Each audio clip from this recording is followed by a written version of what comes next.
À Madingokai, dans le département du Kwilu, l'épouse du chef de l'État, Madame Antoinette Sassou Nguesso, présidente de la Fondation Congo Résistance, a procédé le lundi 17 juin 2024 à l'inauguration du premier module de 100 logements de type F4 de la cité du fonctionnaire dénommée Antoinette Sassou Nguesso de Madingokai et la mise en service du réseau électrique de cette localité du pays et ses environs. La cérémonie s'est déroulée en présence du Premier ministre, chef du gouvernement, des corps constitués et la reine Béatrice Fouti-Lemba, épouse du roi de Luango. Ce premier module, composé de 56 logements modernes au bénéfice des fonctionnaires territoriaux, est réalisé sur une surface de 2 hectares, structuré en 7 blocs de 8 logements chacun.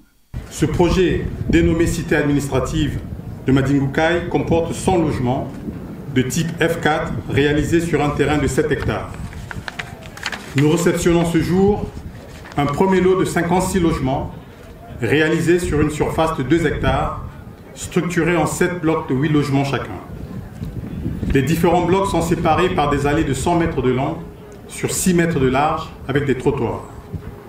Chaque logement de type F4 comporte un séjour, une salle à manger, 3 chambres à coucher, 2 salles d'eau avec sanitaire sur une surface habitable de 97,5 m², construit sur une surface parcellaire de 250 m².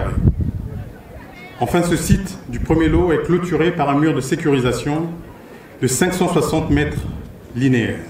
La BCH compte bien évidemment poursuivre son accompagnement en vue de l'achèvement des travaux du deuxième lot qui devrait débuter dans les tout prochains jours, apportant ainsi sa contribution à la réalisation du 6e pilier du PND, cher à son Excellence Monsieur le Président de la République. Cette cité administrative intègre la matérialisation de la 11e bataille de l'action gouvernementale, a rappelé le ministre délégué en charge de la décentralisation et du développement local, Juste Désiré Mondélé. Lors de son dernier discours sur l'état de la nation, devant le Parlement réuni en congrès, il instruit, d'une part, le gouvernement d'initier un programme de 20 000 logements, dont une phase pilote de 1200 logements à raison de 100 logements par département. Et d'autre part, à accélérer avec les conseils départementaux la mise en place de la fonction publique territoriale, outil nécessaire pour la sédentarisation des fonctionnaires locaux au sein des collectivités locales et de la création des emplois au profit de la jeunesse. Vous avez, par la mise en service de ces réseaux électriques dans le Kwilu, la preuve de la matérialisation du boulevard énergétique.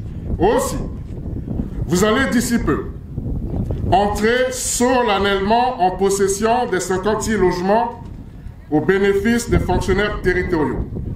Et ce, dans un contexte de transfert effectif des compétences et des moyens en matière de santé de base et d'éducation aux collectivités locales. Tout ceci dans le cadre de la matérialisation de la Oudissimo bataille, c'est-à-dire la 11e bataille de l'action gouvernementale. Je cite, « Il n'y aura pas d'avenir prospère pour le Congo sans une décentralisation effective ». À l'instar des autres localités de la République, Madingokai est qualitativement en nette croissance, ce qui fait la fierté des fils et filles de cette communauté urbaine rénovée.